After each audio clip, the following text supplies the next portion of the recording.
Welcome back to the Modern Ham, where we are connected in new old ways. I wanted to start a new packet series on YouTube, and that is because when I first started out with amateur radio, that was one of the big things that I was into. And despite the popularity of APRS, it was extremely difficult trying to find information about BBS systems, connecting to them, TCP/IP over packet radio, and just generally a nice consolidated source of information. I've been over the years collecting, documenting all of these installations I've done for different BBS softwares, and I'm going to make maybe a 5-part video series all about packet radio. This first video is all about the introduction to packet radio. I'm not going to get into anything technical, but I am going to give an overview of what packet radio is, what you can do with it, what you need to get started with it, and just build a good foundation for newbies that might be out there that is looking to get into packet radio as well. And just to kick things off, I want to show you guys a quick Google search, which really solidified the need for maybe something like this. So what you're seeing is a Google search of how to get started with packet radio, which I think would be probably what any person wanting to get into packet radio would Google. And you'll notice like this first result, all of these links are basically, hey, I'm overwhelmed with all of the information about packet radio, or hey, I can't find a good source with working documentation, or I have no idea what to do. And so you scroll down and it's basically all of that. And finally, if you go down here, we start seeing some resources. And even then, this is new packet radio. This is my video. Both of these are. If you start looking at the documentation here, and this is on the first page of Google, I'm just going to open up several of these links, right? All of these are just giant walls of white text. Typically, they're not organized well. And I don't want to knock the people that are doing this. It's a good service to provide content, but you see this. This right here is literally just what looks like a text file that was uploaded. It is a text file, .txt. That was uploaded to a web server somewhere for packet radio on the first page. This right here, it looks like some type of club website, but like it looks, it's dark green with black text on top of it. But on to the next one is just a giant wall of white text. It literally looks like somebody scanned a textbook and put it in there. And then finally, this is a good resource I'll put at the end. It's just a blog. But as you can see, like all of these are the top results of Google when people search how to get started in packet radio. And to me, maybe these were okay at a certain time or a point in time. This was acceptable. It just doesn't look good. It's not organized well. It's not fun to navigate. And there's just so much better ways to do this now. So this is an effort to consolidate all of that. So that kind of brings me up to my point of why we need a slideshow, or why we need some type of presentation to kind of start out first, just to give everybody a solid ground to stand on when it comes to packet radio. Make sure that everybody has a chance to get all of this information collected in one spot and figure out what they want to do from there. So this first part of this series is not going to be very technical. It's only going to talk about packet radio, what it is, the history of it, how it's used, and what you need to do it, and what you need to do to use it, and then it's going to kind of set forth the course in motion where we can start actually digging into some of the more interesting topics as time goes on. So, introduction, this is basically all the stuff that I just already said to you guys. There's too much white wall text documents right now, I think, on Google that are outdated, are too hard to navigate, and for us, millennial baby brains, we like to see information presented a lot more organized. We like the aesthetics. We're used to the internet, more modern UI web pages. So a lot of that stuff kind of turns the younger people off of whatever topic they're trying to research if they have to sort out through, 50 pages of white text in a website. And some of you guys may agree with that or disagree with that, or think it's wrong. I don't really care if you disagree with that. I'm just saying that's the way it is. Millennials, we don't find that stuff aesthetically pleasing, and so usually our shorter attention spans will just push us elsewhere. So let's try to make it look a little prettier. Trying to consolidate the information into one spot and make it readable and digestible and applicable for the modern day. So this is just the first part of several videos that we are actually going to talk about, or actually going to do. And so this, what you see here, this modern introduction to packet radios, is what you're watching now. Once we get that out of the way, everybody has a good foundation, warm and fuzzies about packet radio. We're going to talk about TNCs and mastering direwolf, and that'll be in a different video. So once we have direwolf down, and if you guys don't know some of the terms here, that's okay. You'll find out in time. Then this is just an outline of what's going to happen in the future. Then we're going to talk about using APRS on both Linux and Windows. Then we're going to get a little deeper in the rabbit hole and start running our own bulletin board system on Windows and Linux. And we will use JNOS and BBQ32, respectively. And as we get deeper and deeper in the rabbit hole, we will eventually get to TCP IP networking with packet radio. And this is one of the coolest things that I was into when I first got into amateur radio, and I could not figure out how to get it done. And it's because there's not enough good, applicable, modern information that is all in one spot for someone to follow and get two computers talking to each other. So I'm here to fix that, and I actually have on my website some good documented resources already, but it'll be in video form soon. So at the deepest level of the rabbit hole for this little series is something that it hasn't been documented online yet. It's something that I've been working on, and that's getting TCP IP networking with packet radio over VARA. It sounds really strange for you guys that know what that is, but it'll make sense once we get to it. And we're going to talk a little bit about new packet radio. So let's go ahead and let's define what packet radio is. And I think that's important, because as time goes on, especially with technology that has been around for 40 years, the definitions of words seem to kind of warp and blur over time. But we defined packet radio. A packet comes from the way that we were transmitting data when we were trying to solve problems in the 60s and 70s with simplex communication. We were actually just trying to figure out how should we have multiple different network systems communicate with one another and not overlap each other. So we had a term that we deemed packet switching, and that was a network engineering principle that was developed alongside other protocols like circuit switching and message switching. And it's basically just an act of dividing up data into a packet and having a system like send those packets in a specific order to different destinations and have them be able to route those packets. That's really all it is. And this is just a diagram example of what that might look like. Typically, the packet will have a header, which contains information about where the packet's from or where it's going. And the concept is it gets sent out, and then everybody knows how to get that packet where it needs to go. And we're going to talk a little bit about the history of packet radio, because I think to really understand a subject, or to really, be able to use it correctly, you need to know a little bit about where it's coming from.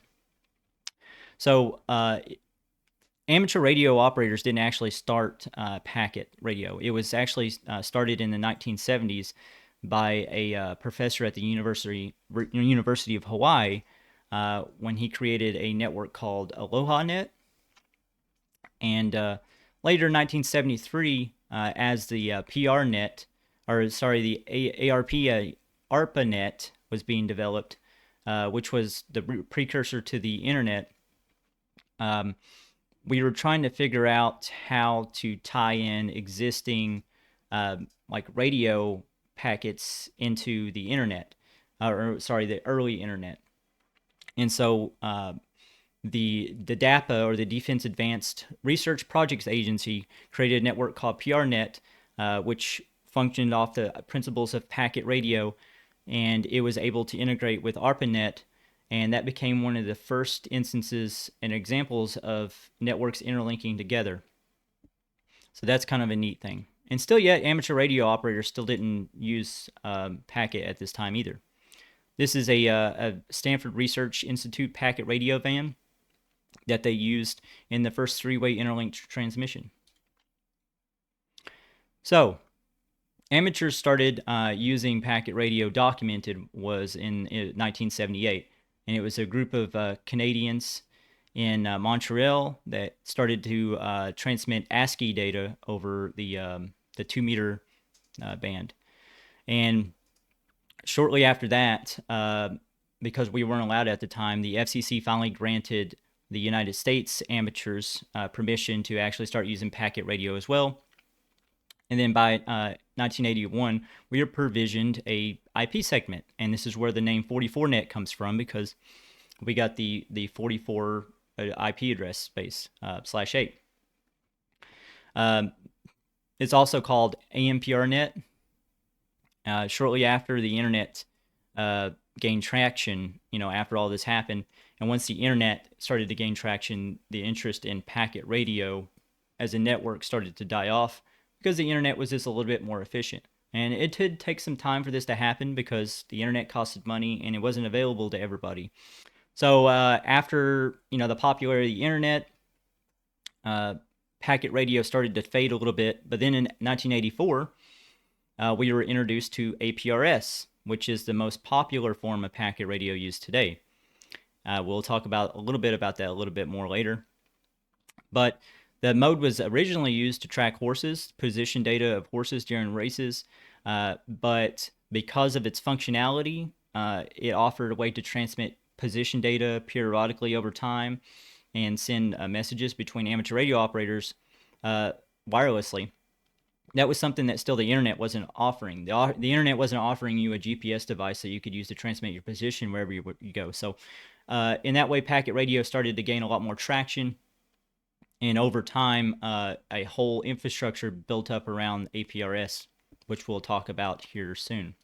This is just a quick example of some of the infrastructure for APRS. We have satellites, digipeters, radios. It's all tied to the internet.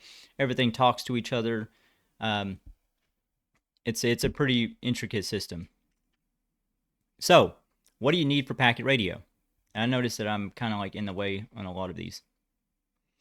So you need a few things. You need a radio. Obviously, you need a radio for packet radio. And you need a TNC. A TNC is a terminal node controller. So, and you may not know what that is yet. That's okay. It'll be explained. A TNC can be software or hardware. These days, I think software is probably the best way to go. Some people may argue with me. It is what it is. You also, I put computer here. And I only put computer because if we do go that software route, you do need a computer to run a software TNC. And also computers enable us to do quite a bit more functionality than what a TNC could do alone. It's kind of a history lesson at this point, but TNCs used to come sometimes with bulletin board systems built in to the chips, and they would be able to handle messaging, terminals, and forwarding and all of that without the need of an additional computer. That's a history lesson though. Don't let it confuse you. This is just some diagrams of what packet radio, like the setup might look like. You have your radio and you have a Soundcard interface, and then you have a computer. In this case, it's using a software TNC connected to a Soundcard interface with a radio. And over here you have a traditional hardware packet radio system, where this right here is probably the modem or the TNC. This is your computer terminal to control your TNC, and this right here is your radio. So what is a TNC? A terminal node controller. And right here we just have some examples of a few different TNCs. We have one by MFJ. We have a very old one by Cantronics. They may still be making them, I'm not sure, but I remember those being the most expensive commercial off-the-shelf options.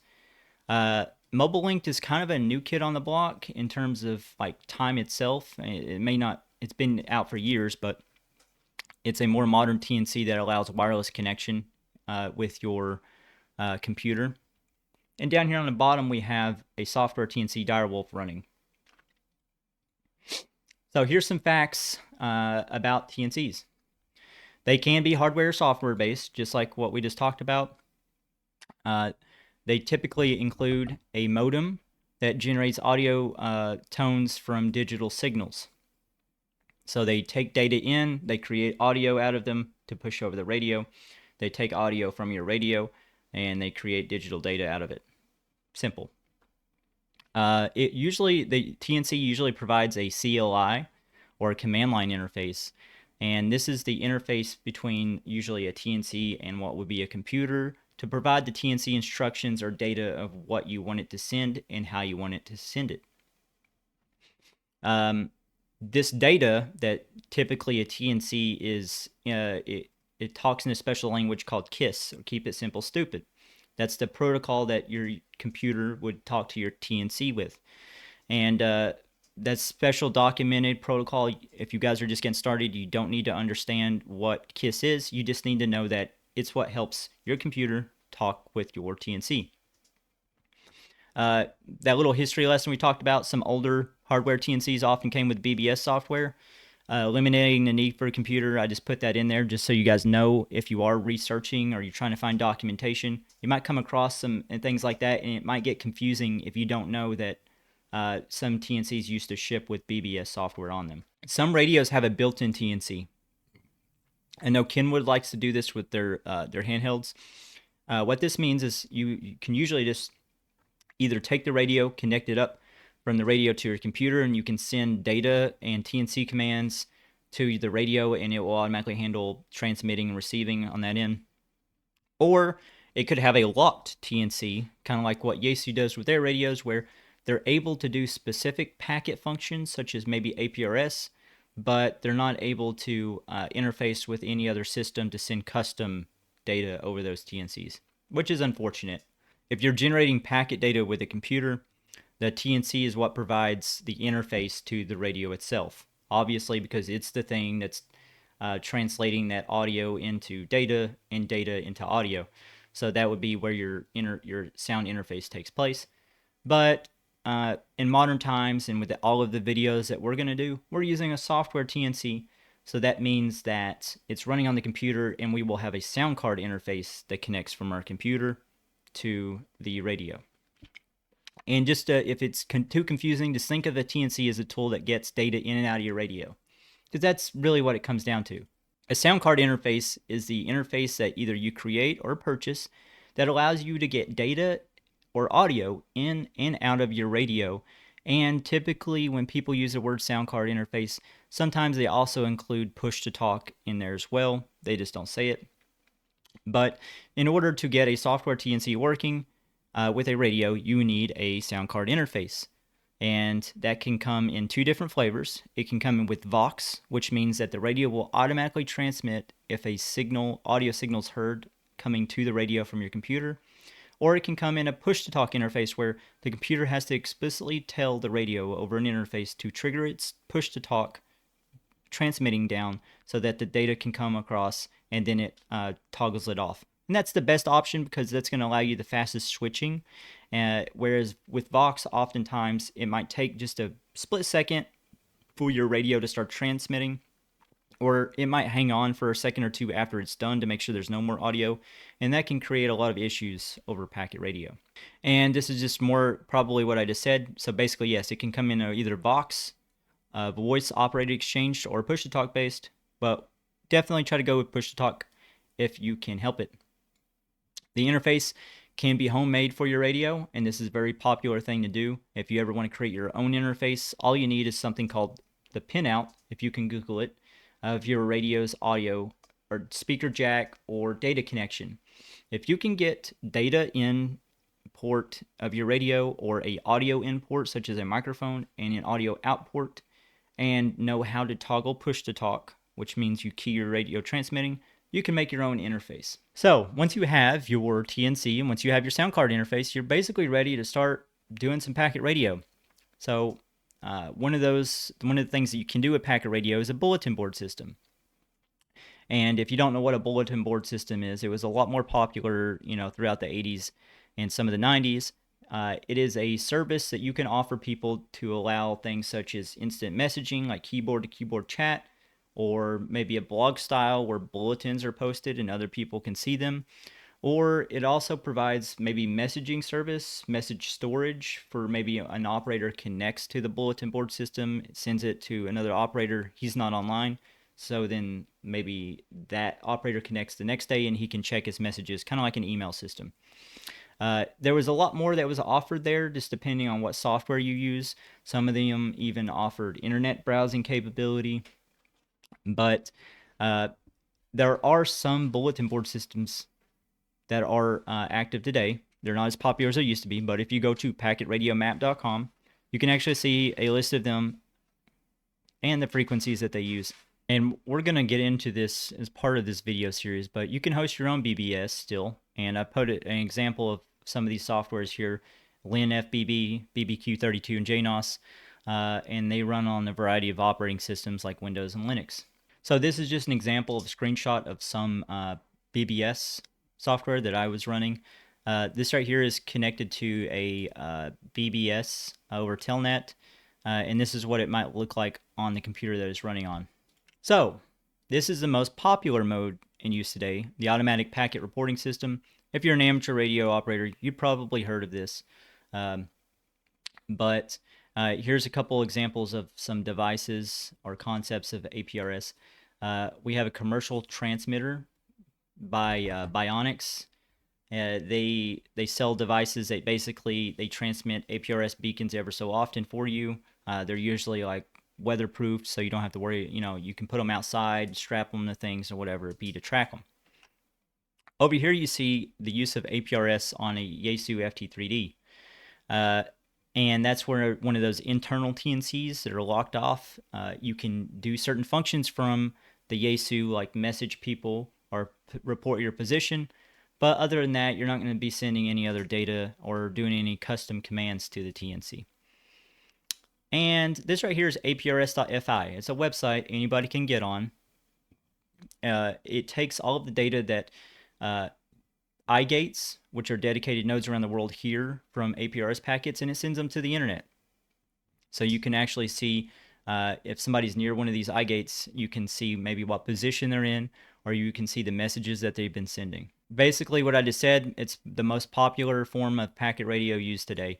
And really, this outlines a way to send position data periodically over packet radio in a way that each radio can understand. It has a very big, it also allows message like operator to operator messaging.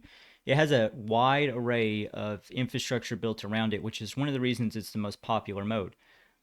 There's things called digipeaters, which work like voice repeaters, except they repeat digital packets.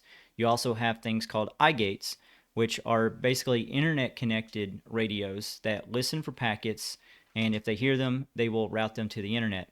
If they have transmit functionality, the internet can send them packets, and then they can send it over RF to where it needs to go. So as you can imagine, a system like this has a lot of support from the MCOM community for situational awareness. And also, really cool thing, you can actually send SMS or text messages over APRS as long as you can get into an iGate. And another cool fact about APRS is the space station actually has a APRS digipeater on board that anybody can use. And one of the last things we're going to talk about you can do with packet radio, and this is where the rabbit hole gets even deeper, is you can send TCP/IP data, even Ethernet frames, over packet radio. And I'm just realizing I put a wall of text here, so I'm going to try to break this down. AX25 is basically the language that most TNCs talk. It outlines the letters of the words and how they're used. AX25, therefore, it lives on layer 2 of the OSI model, and that means it defines the format of the data that's used over the network. Now, Ethernet is a format that is also on layer 2 of the OSI model. That's what we use typically today for internet connection, or just like within your local area network. So Linux actually has built-in support for AX25 as a layer 2 for your network connections, just like it would Ethernet. It's just that most oftentimes it's not installed by default these days. But what that really means is we can use that fact in Linux that AX25 can be seen as a network interface, or is a network interface, or can be used as one, to build upon it and use layer 3 protocols or layer 3 concepts like IP on the layer 2 AX25 protocol, which means that we can send pings in internet traffic over packet radio so long as everybody's using Linux. Now, continued, like I just said, Linux has historically had built-in support for AX25. That may or may not continue because obviously it's not as popular as it used to be. We can actually install, basically, we can install these tools and use AX25 to communicate over TCP IP. And you can actually encapsulate Ethernet frames on AX25 and send that over packet radio. So in the end, we have the ability to take packet radio or any old radio that can interface with direwolf, and we have the ability to take that and create an entire Ethernet interface out of it, is what the OS sees, and use pings or browse websites or whatever it be. That's one of the last things that we're going to do in this little series, though. Now, this right here, honorable mention, when we say packet radio, the creator of New Packet Radio, F4 HDK, the reason he called it New Packet Radio was so that people wouldn't get it confused with packet radio in the sense of what we've been talking about. But this is a protocol and a modem developed by, I forget his name, but F4 HDK, amateur radio operator. It is completely open source. All the blueprints to build it, all the parts lists are online, but it allows us to do IP traffic on the 70 centimeter handband, and completely removes the overhead of having to install software, do weird Linux things, or compile kernels or anything like that. You just take the modem, and as long as it's programmed to talk to another modem, all you do is take the Ethernet cable connected to your computer, and your computer will see that as an Ethernet connection. And we can get some pretty fast speeds. It's actually as fast as we're allowed to send in the United States at 50 to 500 kilobits per second. So it's pretty cool little system. If you guys haven't heard of it, go check out the project. I've got a couple of the modems myself, and they work pretty well. So just to wrap all this up, because it's so difficult, or it was difficult for me to find resources, and even that example Google search, I just want to make sure that you guys are left with some things that I saw helpful along my journey when I was learning about packet radio, before we get into the next topic, which is installing your own TNC. It's direwolf and configuring that. So this blog right here is a blog that is a more modern take on packet radio. It shows you how to install some of these weird Linux packages and how to get it running. It's a good resource that is for modern operating systems. KM6 LYW. He has a YouTube channel where he focuses mainly on packet radio. And what's cool about him is he's created this like Raspberry package, or I'm sorry, an image of types called the DigiPi, and it takes all of the more complicated aspects of setting up AX25 or packet radio on the Raspberry Pi, and makes it pretty more streamlined. So you can use it on a Raspberry Pi, which is a pretty cheap computer. So he makes everything a lot more accessible. I want to give a shout out to KM4ACK as well. His YouTube channel, he does a lot of really cool things with APRS. He's kind of like the bleeding edge of APRS itself. So if you guys are interested in that aspect of packet radio, he's got a lot of cool things. The oldest resource I'm going to talk about is this tldp.org. This was dated 2001. It is a wall of white text, but the information on it is written in a way that is still applicable today. It's a wealth of information. It is a little bit of an eyesore to get through, but there's good stuff that you can still use today if you want to create your own implementation of AX25. Zero Retries, I want to give a shout out to them too, because this blog kind of focuses on the bleeding edge of digital radio in a lot of cases, which does include packet radio, of course. So if you guys want to stay up to date on what's going on in the digital world, it's a good blog. And then, of course, myself. If you guys haven't been on my website here in the past few months, I've been writing a lot of documentation on packet radio, BBSs. All the stuff that I'm going to talk about basically is a lot of it's already been documented as a blog post on my website. And I'm trying to do my due diligence to make sure that I provide those resources. So that pretty much sums up the video. I hope I gave you guys a good foundation if you're new to packet radio of where you might want to go next. Um, and I hope this serves as a good foundation for the string of videos that we're going to make covering packet radio. And I hope that hopefully this video will make it to the top results of Google, not because I want to get a bunch of views or subscribers or whatever the heck. I really just want to provide a resource for young people like myself when I first started, that if they do search how to get started with packet radio, they can come up with a piece of information that will guide them along the way and not have to sort through 30 to 40 years worth of different tutorials for operating systems that could be relevant today or could not be relevant today, or very, like it was kind of obnoxious trying to find all of the information that I needed to create this entire series that we're going to go through. So I did the work, the upfront work of sorting through, documentation of AX25 from 20 years ago, or I've already done all that for you guys. So I hope that I can provide a more modern little course here that everybody can use to get started in packet radio, because at the end of this, we're going to be doing some really cool things with traffic over AX25, with traffic over packet radio. And they're things that have not been documented well, or not documented at all. I can't find it. So you guys stay tuned for that. And I appreciate you for watching. 73 to you.